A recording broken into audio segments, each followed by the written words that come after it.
धियो यो नः प्रचोदयात्। ओम शांति शांति शांति। नमस्कार दोस्तों, आज मैं आपको सत्यकाम की गौ सेवा नाम की कहानी सुनाना चाहता हूँ।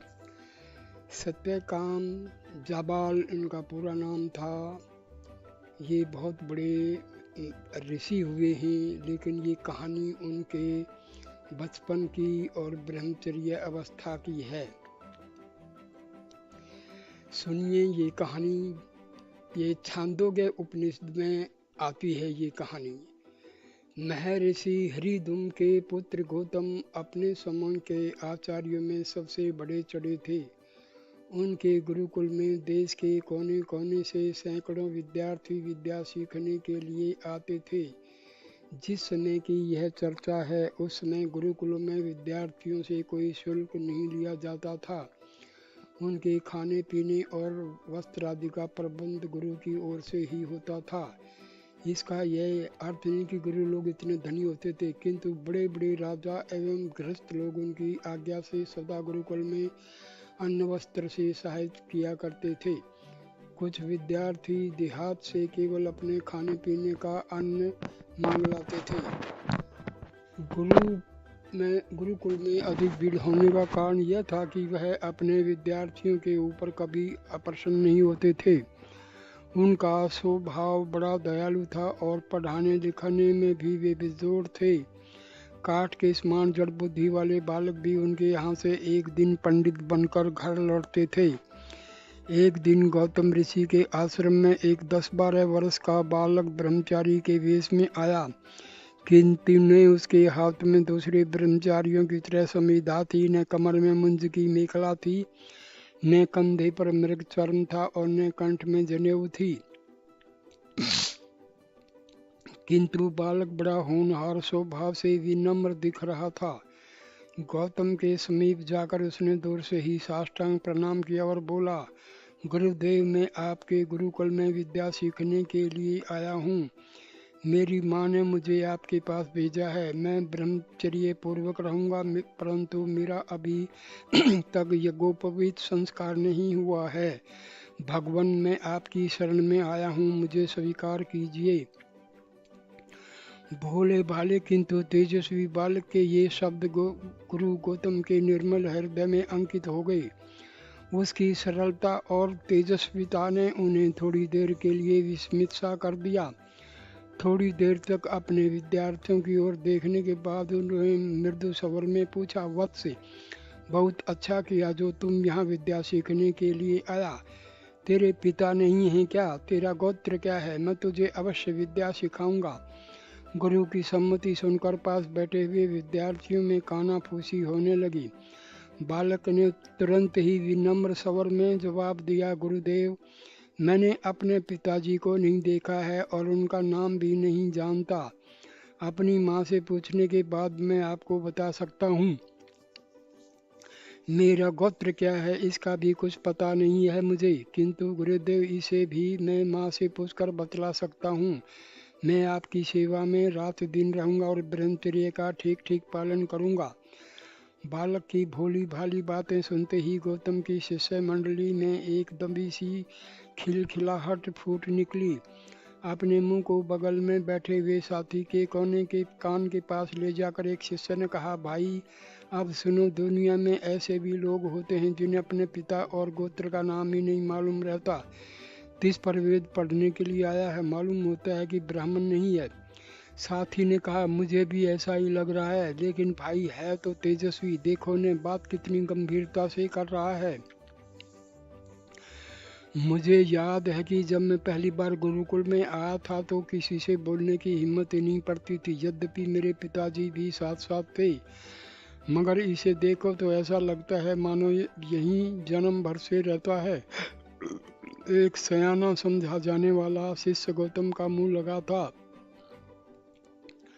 उसने मुस्कुराते हुए कहा, गुरुदेव, क्या आपके गुरुकुल में ऐसे भी छात्र प्रवेश पा सकते हैं जिनका यज्ञोपवीत संस्कार भी नहीं हुआ रहता? यदि ऐसा है तो कल मैं भी 10-20 छात्रों को ले आऊंगा जो पड़ोस के गांव में रहते हैं। ऋषि गौतम अभी उस सियाने विद्यार्थी की ओर ताक ही रहे थे कि एक अनचताने विद्यार्थी ने शरारती ने, गुरुदेव जिसको अपने पिता और गोत्र का नाम भी नहीं मालूम है, क्या वह अभी आपके यहाँ रह सकता है? आगंतुक बालक गौतम के आश्रमवासी शिष्यों की इस छीटाकशी को समझ रहा था। उनके इशारों और कानाफूसी का भाव भी समझ रहा था, पर उसका ध्यान गुरुदेव के शब्दों पर था। थोड़ी देर तक वह उसी तरह खड़ा रहा। गौतम भी उतनी देर तक जाने क्या क्या सोचते रहे। फिर अपने सामने वाले विद्यार्थी की ओर देखते हुए गौतम ने कहा, वत्स, जिस छात्र का पिता नहीं है उसका पिता गुरु है। मुझे ही उसका यजोपवीत करना चाहिए। तुम जिन बालकों की चर्चा कर रहे हो, यदि उनके भी पिता नहीं है तो मैं उन्हें सहज आश्रम में लेने को तैयार हूँ। उनका भी यजोपवीत संस्कार मुझे करना पड़ेगा। तुम उन्हें ला सकते हो। अचेतन विद्यार्थी के स्वभाव से गौतम परिचित थे, अतः उसकी बातों का जवाब देना कोई जरूरी नहीं था। फिर तो बालक की ओर दयालु भाव से देखते हुए बोला, बेटा अब तुम जाओ और अपनी माँ से अपने पिताजी का तथा अपने गोत्र का नाम पूछकर जल्दी चले आओ। तुम्हारे उपवीत संस्कार में तुम्हारे पिता और गोत्र के नाम की जरूरत पड़ेगी, इसलिए तुम्हें यह कष्ट दे रहा हूँ। तुम कुछ दूसरा मत समझना। तेजस्वी बालक गुरुदेव के चरणों पर शीश रखकर तथा छात्र मंडली की ओर हाथ जोड़कर प्रणाम करने के बाद अपने निवास स्थान की ओर रवाना हो गया। थोड़ी देर तक उसकी विनय भरी चेष्टा ने गौतम समेत उनकी छात्र मंडली में निस्तब्धता का वातावरण पैदा कर दिया। उसके जाने के थोड़ी देर बाद गौतम ने शिष्यों को संबोधित कर कहा, वत्सो, किसी नए बालक के साथ तुम्हें सगे भाई सा व्यवहार करना चाहिए। देखो न, वह कितना सरल, तेजस्वी और होनहार बालक है। शिष्य मंडली एकदम चुप हो गई। दूसरे दिन प्रातःकाल गौतम की शिष्य मंडली नित्य कर्म से निवृत्त होकर गुरु के पास पाठ पढ़ने के लिए आ गई थी। गुरु उन्हें पाठ पढ़ाने आ ही रहे थे कि वह तेजस्वी बालक उसी वेशभूषा में फिर आ गया। कल की तरह उसने फिर गुरु को दंडवत प्रणाम किया, शिष्य मंडली की ओर हाथ जोड़कर अभिवादन किया। गौतम ने बैठने का आदेश देते हुए पूछा, वत्स, अच्छा हुआ तुम आ गए। आज ही शुभ मुहूर्त में तुम्हारा उपवीत संस्कार प्रारंभ कर देना चाहिए। अपनी माँ से पिता का नाम और गोत्र तो पूछ आए हो न? बालक ने खड़े होकर जवाब दिया, हाँ गुरुदेव, माताजी से पूछ आया हूँ। माँ ने कहा है कि मेरे पिताजी का नाम मुझे भी मालूम नहीं है। वह अपनी युवा अवस्था में अनेक साधु संतों की सेवा में लगी रहती थी। उन्हीं दिनों में उसे गर्भ भी रह गया था। जिससे गर्भाधान हुआ था उसका नाम और गोत्र मेरी माँ को भी मालूम नहीं है। उसने यह कहा है कि गुरुदेव से जाकर यह सब बातें इसी तरह कह देना, और यदि माता के नाम से उपवीत संस्कार हो सकता है तो मेरा नाम जबाला बतला देना। बस यही है, उसने कहा। अब आपकी जो आज्ञा हो। शिष्यों की उत्सुक मंडली में जोर का तहलका मच गया।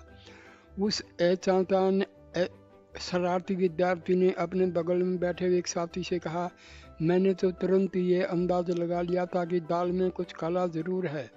साथी ने कहा, भाई जो भी हो, बालक है तेजस्वी और सत्य बोलने वाला। ऐसी बात तो मैं अपने बारे में सच होने पर भी कभी नहीं कह सकता था। शिष्यों की ओर दृष्टि फिरते हुए गौतम ने कहा, वत्सो, तुम ऐसे सत्यनिष्ठ और निर्भीक बालक की भूरी भूरी प्रशंसा करनी चाहिए।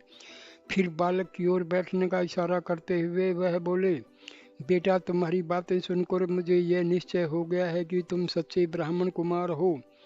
मैं तुम्हारा नाम सत्यकाम रखता हूँ।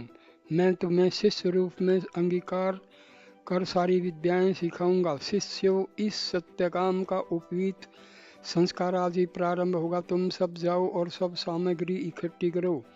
गौतम की निश्चय भरी वाणी सुनकर शिष्य मंडली चित्र के समान ठगी सी बैठी रह गई। थोड़ी देर तक चुपचाप रहने के बाद कानाफूसी करते हुए उठे और कई झुंडों में बटकर उपनयन संस्कार की सामग्रियां इकट्ठी करने के लिए इधर उधर चले गए। शुभ मुहूर्त में सत्यकाम का उपनयन संस्कार संपन्न किया गया। गौतम की पत्नी ने अपने प्रिय शिष्य की कटी में मुंज मेखला पहनाई। आज से जबाला का पुत्र होने के कारण इसका नाम जाबाल भी रखा गया। इस तरह सत्यकाम जाबाल नाम से वह गौतम के गुरुकुल में विख्यात हुआ। यद्यपि बहुतेरे छात्र उसके प्रति गौतम का अटूट स्नेह देखकर मन ही मन जलते थे, पर उसकी विनीत वाणी और विनम्र स्वभाव से मुख पर कुछ कहने का साहस उनमें नहीं होता था।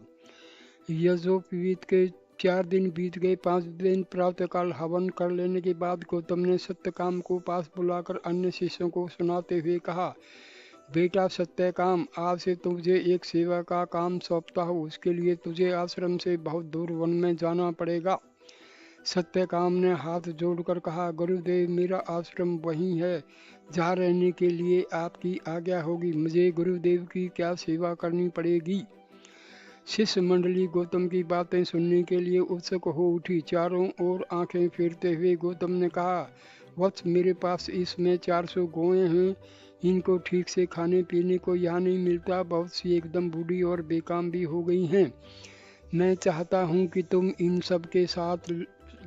सबको साथ लेकर सुदूर वन में चले जाओ और वहीं रहकर चराओ। जिस दिन इनकी संख्या 400 से बढ़कर 1 सहस्र की हो जाए, उसी दिन लौटकर आने पर तुम्हारा स्वागत किया जाएगा। बोलो, तुम्हें स्वीकार है न?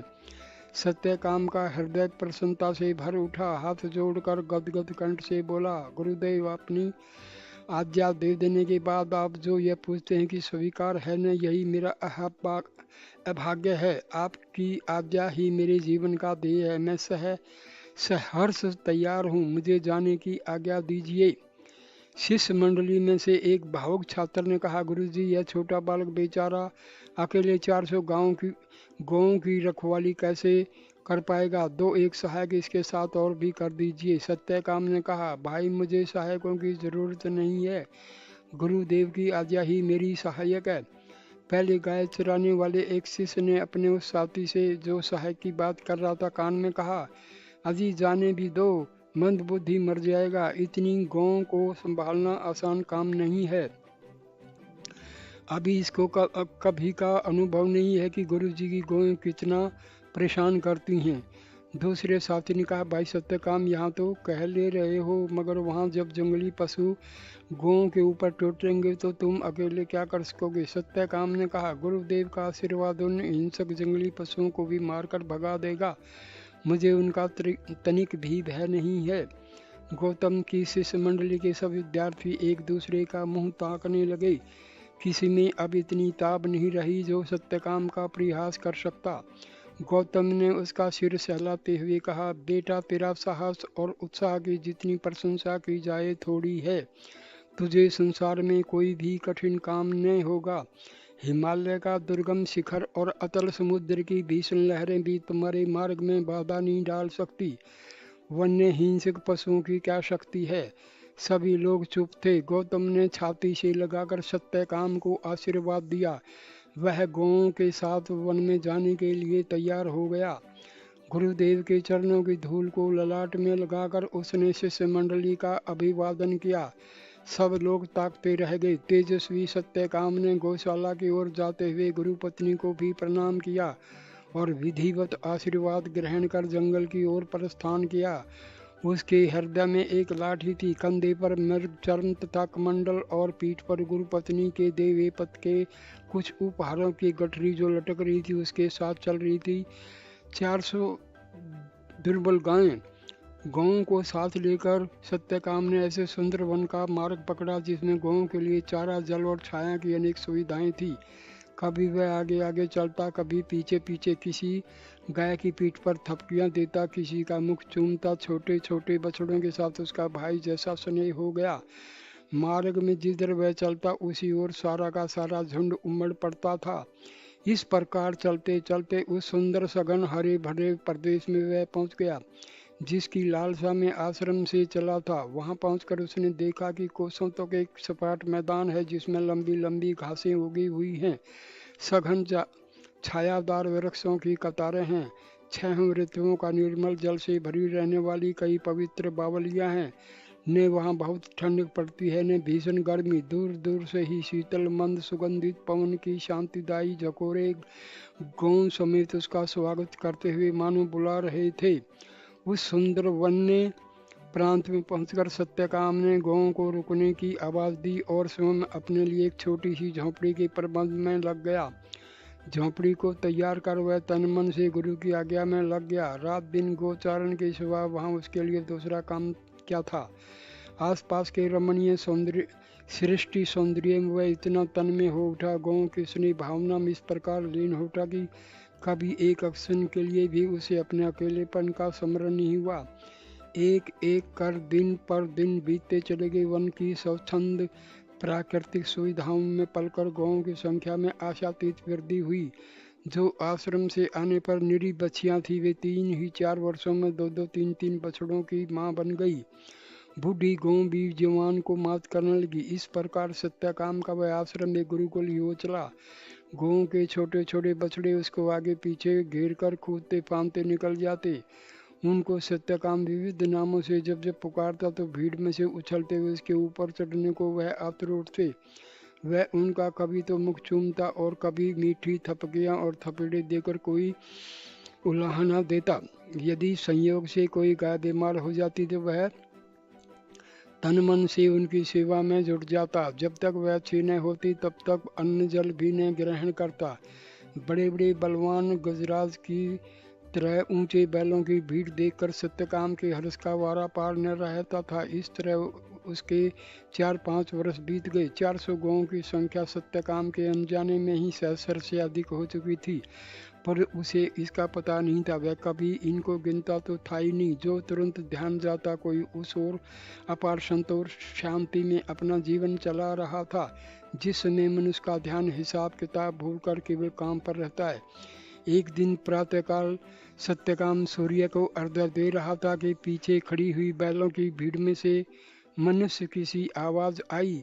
सत्यकाम के लिए उस निर्जन वन में ऐसा मानव सवर 4-5 वर्षों से अपरिचित हो चला था। आवाज सुनते ही उसका ध्यान भट गया। पीछे देखा तो एक बलवान ऊंचा वृषभ आगे बढ़कर उसके ओर देख रहा था। सत्यकाम ने कहा, भगवान क्या आज्ञा है। वृषभ ने कहा, बैल सांड जिसको कहते हैं, वत्स अब हमारी संख्या सहस्र से ऊपर हो गई है। अब हमें आचार्य के पास ले चलो। अपनी अटूट सेवा से तुम ब्रह्म ज्ञान के अधिकारी बन चुके हो। मेरी ओर देखो, मैं तुम्हें ब्रह्म ज्ञान के एक पद का उपदेश कर रहा हूँ। सत्यकाम ने हाथ जोड़कर आदर पूर्वक कहा, भगवान आपके उपदेश को प्राप्त कर मेरा जीवन सफल हो जाएगा। वृषभ ने सत्यकाम को ब्रह्म ज्ञान के एक वंश का उपदेश देने के बाद कहा, वत्स इस अंश का नाम प्रकाशवान है। अगला उपदेश तुम्हें स्वयं अग्निदेव करेंगे। इतना कहने के बाद वृषभ का मानवीय सवर बंद हो गया और वह साधारण वृषभ की भांति भीड़ में जाकर जुकाली करने लगा। ब्रह्म ज्ञान के एक अंश को ग्रहण करने के बाद सत्यकाम का ललाट तेज की अधिकता से दीप्तिमान हो उठा। हृदय में शांति छा गई और मन एक अलौकिक शांति से भर गया। दूसरे दिन प्रातःकाल गौओं को लेकर गुरुकुल की ओर जब रवाना होने लगा तब वहाँ के पशु पक्षी तथा लता गुल्म तक उदास हो गए। रास्ते में उसने पहली रात बिताने के ख्याल से सूर्यास्त के समय एक सुरम्य प्रदेश में डेरा डाल दिया और गौओं के शांतिपूर्वक बैठ जाने के बाद अग्नि में हवन करने बैठ गया। पहली आहुति डालते ही यज्ञाग्नि की ज्वाला से अग्नि नारायण प्रकट हुए और बोले, वत्स सत्यकाम। सत्यकाम ने हाथ जोड़कर गद गद स्वर में कहा, भगवान क्या आज्ञा है। अग्नि नारायण ने कहा, सौम्य तुम ब्रह्म ज्ञान के पूर्ण अधिकारी हो चुके हो। मैं तुम्हें ब्रह्म ज्ञान के द्वितीय पाद का उपदेश करूंगा। इसका नाम है अनंतवान। अगला उपदेश तुम्हें हंस करेगा। सत्यकाम ने कहा, भगवान आपके उपदेश से मेरा जीवन धन्य हो जाएगा। अग्नि नारायण सत्यकाम को ब्रह्म ज्ञान के द्वितीय अंश का उपदेश कर वहीं अंतर्हित हो गई। सत्यकाम की लौकिक कामनाएं अग्नि नारायण के उपदेश से विलीन हो गई। रात भर वह उसी उपदेश का मनन करता रहा।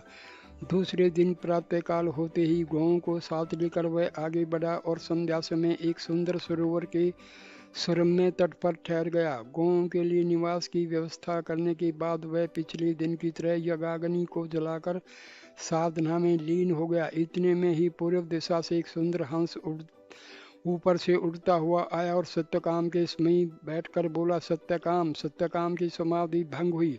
हाथ जोड़कर गदगद स्वर में विनीत भाव से वह बोला, भगवान क्या आज्ञा है।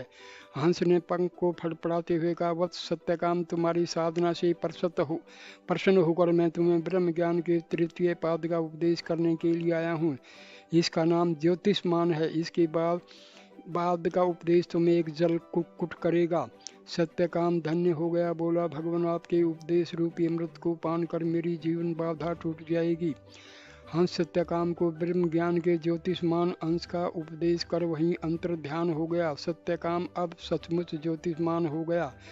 तेज की अनुभव आभा से उसके शरीर की कांति और भी झलकने लगी। रात भर वह ज्योतिष्मान ब्रह्म की आराधना में लीन रहा और दूसरे दिन प्रातःकाल गौओं को हाँककर गुरुकुल के मार्ग पर आगे चला। संध्या आई और एक विशाल वट वृक्ष के नीचे गौओं के विश्राम की व्यवस्था कर सत्यकाम समीप की बावली में संध्या वंदन के लिए चला गया। प्रतिदिन की भांति हवन के लिए अग्नि जलाने के बाद आहुति डालते समय सत्यकाम के सामने एक जुल मुर्गी आकर खड़ी हो गई और प्यार भरे स्वर में बोली, वत्स सत्यकाम। सत्यकाम उठ खड़ा हो गया और हाथ जोड़कर विनीत स्वर में बोला, भगवती क्या आज्ञा है। जल मुर्गी सत्यकाम को बैठने का आदेश करती हुई बोली, वत्स तुम्हारी साधना पूरी हो गई है। ब्रह्म ज्ञान के तुम अधिकारी बन चुके हो।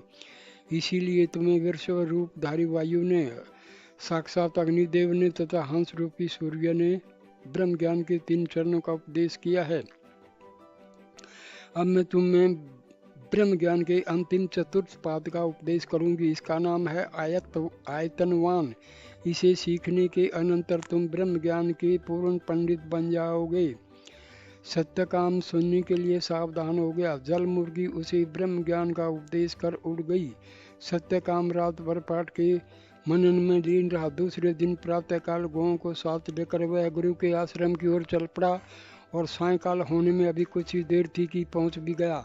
आश्रम में गौओं की लंबी भीड़ देखकर गौतम का हृदय प्रसन्नता से भर उठा।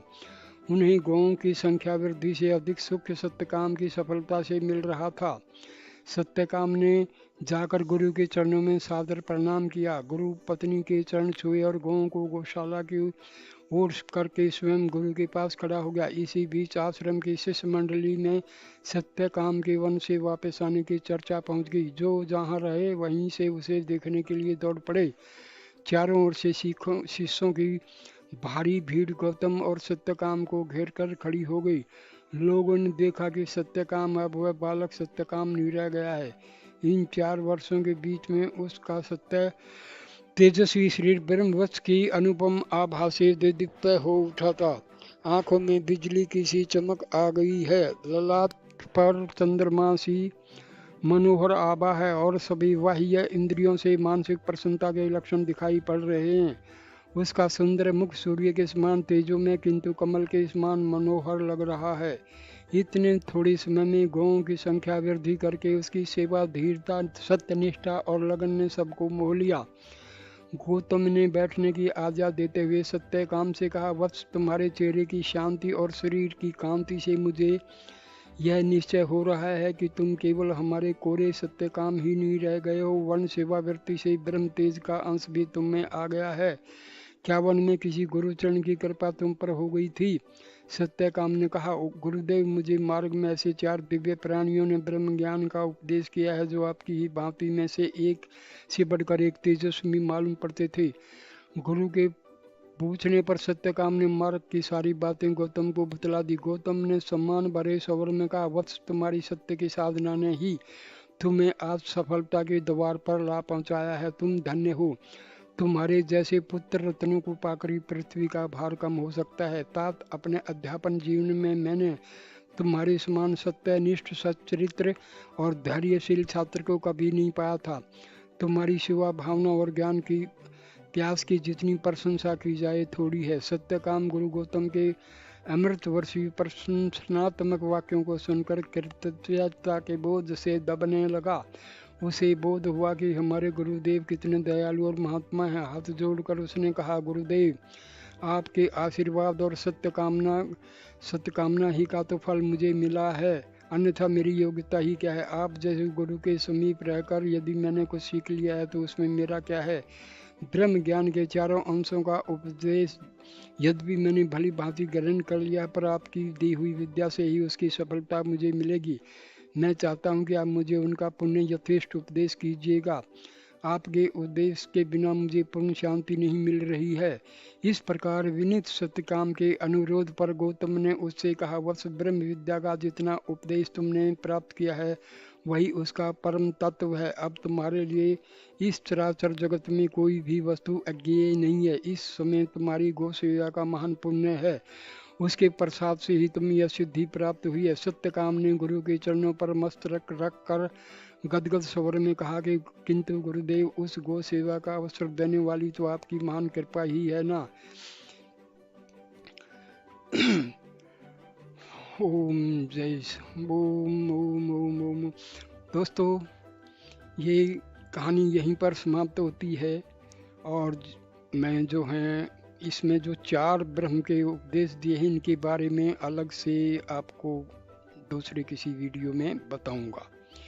तो आप इस वीडियो को लाइक करना, कमेंट करना, शेयर करना और मेरे चैनल को सब्सक्राइब करना। नमस्ते नमस्ते नमस्ते नमस्ते नमस्ते।